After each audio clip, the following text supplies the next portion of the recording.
নমস্কার। পশ্চিমবঙ্গের বিধানসভা নির্বাচনের যে ঘটনা, দুর্ঘটনা, অঘটন সব কিছু নিয়ে আমাদের যে আলোচনা, সেই আলোচনায় দ্য ডক আফটার ডিনার চ্যানেলে আপনাদের স্বাগত। আজকে আমরা খুব ক্লান্ত, সারাদিন ধরে পশ্চিমবঙ্গের রেজাল্ট দেখে। আজ আমরা ছোট্ট ছোট্ট কিছু ঘটনা, পুরো দিনের অল্প অল্প করে কিছু মিম যেগুলো আমরা দেখেছি বা পেয়েছি, বা ছবি যেগুলো পেয়েছি, সেগুলো নিয়ে একটু তথ্য আপনাদেরকে দেব।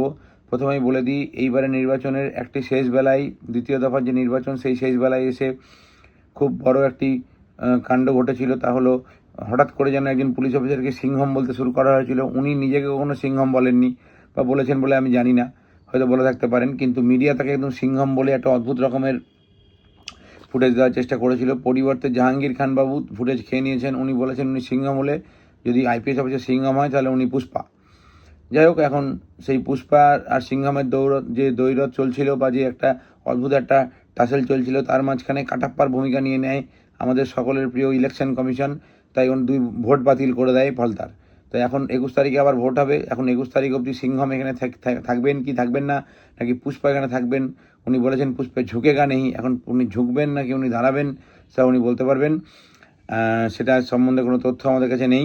দেখা যাক কি হয়। আর আরেকটি জিনিস, তা হলো, এই আমরা দেখছিলাম কিছুদিন ধরেই, মানে সত্যজিৎ রায়ের জন্ম দিবস উপলক্ষে আমাদের কিছুদিন ধরেই, বা লাস্ট দুদিন ধরে আমাদের খুব ভাইরাল হচ্ছিল, মানে ভাইরাল ব্যাকটেরিয়াল ফাঙ্গাল কিছু একটা হচ্ছিল। তাহলে সত্যজিৎ রায়ের হীরক রাজা দেশের কবিতাগুলি, এই হীরক রাজা দেশের কবিতাগুলিকে অ্যাকচুয়ালি বা পশ্চিমবঙ্গের রাজ্যের সাথে মিলিয়ে দিয়ে, পশ্চিমবঙ্গের সরকারের সাথে মিলিয়ে দিয়ে সেই কবিতাগুলি সোশ্যাল মিডিয়ায় খুব ভাইরাল হচ্ছিল। তো সেই কবিতাগুলির একটা মানে সুন্দর একটা, মানে সবাই নিজের মতো করে সেটিকে বর্ণনা করছিলেন। এখন সেই আবহে পশ্চিমবঙ্গের ভোট গণনা শুরু হয়। ভোট গণনার দিনের সব কিছু বর্ণনা সবাই শুনবেন, পুরো ভিডিওটি দেখবেন, ভালো থাকবেন। সদ্য প্রাক্তন হয়ে যাওয়া মুখ্যমন্ত্রী ভোটের রেজাল্টে ঠিক আগেই আমাদের সকলের প্রিয় উচ্চপদস্থ আইপিএস রাজীব কুমার স্যারকে কোনো বিশেষ দায়িত্ব দিয়েছিলেন ভোটের এই কাউন্টিংয়ের সময়। কী বিশেষ দায়িত্ব তা আমরা জানা নেই। যাই হোক, ভোটের দিন সকালবেলায় আমার বাগানে গিয়ে দেখলাম কিছু গোলাপ ফুল ফুটেছে, লাল গোলাপ, এবং দুটি লাল গোলাপ দেখে আমি ভাবলাম যে সিপিএম এবারে হয়তো মানে এই দুটি ফুলের দৌড়তে সিপিএম হয়তো দুটি সিট পাবে, কিন্তু বুঝতে পারেনি একটি লাল গোলাপ সিপিএমের জন্য ছিল, আরেকটি লাল গোলাপ ছিল আইএসএফের জন্য। যাই হোক, সিপিএম একটি এবং আইএসএফ একটি করে সিট পেয়েছে, এবং তারা খাতা খুলেছে, যদিও আইএসএফের একটি খাতা খোলা ছিল। তারপরেই বলবো সলিলবাবুর কথা, যিনি সকালবেলায় অকপট একটি দারুণ কথা বলেছেন।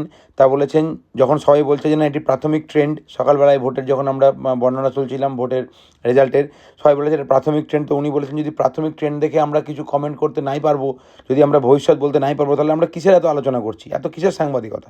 দারুণ দারুণ বলেছেন। সেটি শুনে সুমন, আমাদের সকলের প্রিয় সুমন দেব মহাশয় একটু চুপ করে গেছিলেন।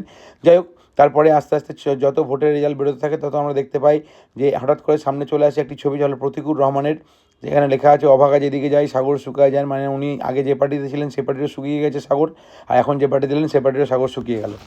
এরপরে হঠাৎ করে গেরুয়া ব্যাকগ্রাউন্ডে চলে আসে একটি খবর, যখন মমতা ব্যানার্জির ভবানীপুর থেকে পরাজয় ঘোষিত হয়, তখন চলে আসে রাজনীতি যার যার, মমতার হারের আনন্দ সবার।